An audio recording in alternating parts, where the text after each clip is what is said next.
Hello everyone, today we learn all about a cell, that is our body cell. This will not be based on a particular class, but this is the whole topic about a cell. So this video will be in 3 parts. The first part will be about the discovery of cell. In the second part we'll learn about the types of cells, and in the third part we'll learn about cell division. So let us begin with the discovery of cell. It was discovered by Robert Hooke in 1665. He observed a slice of dead cork under a microscope. So he took a microscope and kept some slices of dead cork in the glass slide and observed some tiny hexagonal boxes, and he coined the term cell for each box he saw.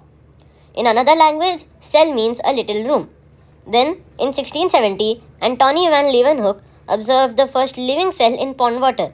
This is very important to know that Robert Hooke discovered dead cells, but Antony van Leeuwenhoek discovered living cells. Then, in 1833, Robert Brown discovered nucleus in a plant cell. We'll further read about nucleus, but now let us know who has discovered it. Then, in mid-1388, Jacob and Swan stated that all tissues are composed of one or more cells. In the next part, we'll learn about the types of cells.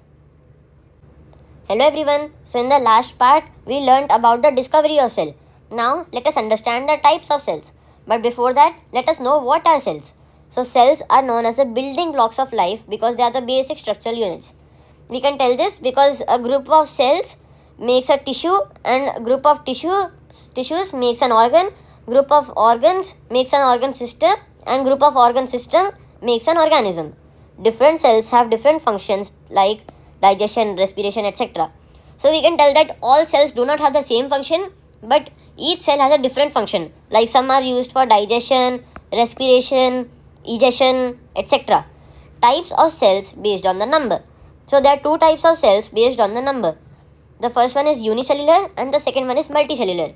We all know that unicellular organisms are single cell organisms. Some examples are amoeba, paramecium, bacteria, etc. Then multicellular organisms that have more than one cell. Example humans and animals also. Now, let us understand the types of cells based on structure. There are two types of cells based on the structure, prokaryotic and eukaryotic. Here, pro doesn't mean that powerful, but here pro means old. Then karyotic means nucleus. There is no defined nucleus. In simple words, we can tell that no nucleus. Then in eukaryotic, eu means true and karyotic means nucleus. So here, nucleus is defined. That means that nucleus is present. This is a diagram of a simple prokaryotic cell. So a cytoplasm is the liquid part, nucleoid DNA is the place where DNA is stored, and the ribosome's function is to synthesize proteins. The pillar's function is for attachment, flagellum is used for movement, and cell wall and plasma membrane are for protection. This is a simple diagram of eukaryotic cell. So this is a cell membrane, this also has the same function. In the nucleus the DNA is stored. If you don't know the full form of DNA, it is deoxyribonucleic acid. And we also have RNA, which is ribonucleic acid. Now, let us discuss some differences between eukaryotic and prokaryotic. So, in eukaryotic, the main difference is that nucleus is present, and in prokaryotic, nucleus is absent. In eukaryotic cells, cell organelles are present. Organelles are subcellular structure that has one or more specific functions to perform in a cell, like mitochondria, which has a function to synthesize energy, ribosomes, Golgi bodies, etc. Cell organelles are absent in the prokaryotic cell, and eukaryotic can be unicellular or multicellular. In prokaryotic can only be unicellular. Examples of eukaryotic are plants, amoeba, fungi, animals, humans also. Prokaryotic are bacteria, archaea, etc. Now, let us understand the differences between plant cell and animal cell. In plant cell, vacuoles are present for food storage because there is no space for plant to store food. That is why the 80% area of a cell is covered by a vacuole. Then, in plant cell, plastids are also present. There are three types of plastids. Leucoplast, this is for storing nutrients. Chromoplast, this is for here colored pigments are stored. And in chloroplast, chlorophyll is stored. The main function of chlorophyll is to trap sunlight for photosynthesis. Then in animal cell there are no plastids, there are no vacuoles, and lysosome is present. They are the cell organelles that remove the cell debris. And centriole is present for cell division. In the next video, we'll learn about cell division. Bye. Hello everyone, this is the third topic on cell, which is cell division. So there are two phases of cell division, which are interphase and mitosis phase. The interphase is also divided into three stages. That is the gap 1 stage or G1 stage.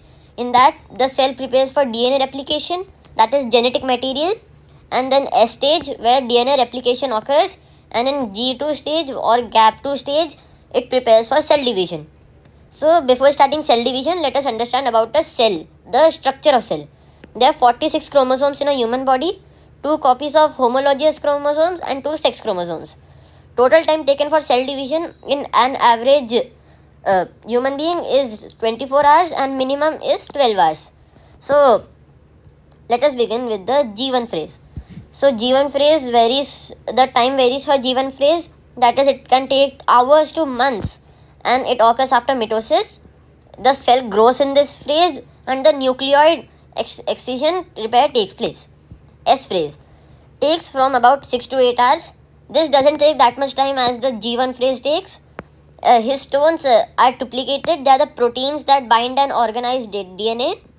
Then cell has double the amount of genetic material, that is the DNA and the RNA. Then mismatch repair takes place. Once initiated, cell cycle must be completed. Now let us understand the G2 phase. It takes about 2 to 5 years. This is less than the S phase. Here the cell continues to grow. It prepares for cell division by reorganizing its organelles, characterized by further synthesis of proteins required for mitosis.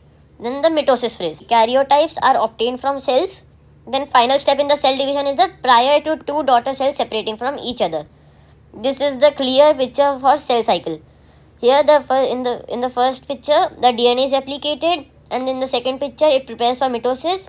The third picture it prepares for chromosome separation. Then the cytoplasm division takes place, and then the daughter cells are produced. So this was it about the cell. Bye. Have a nice day.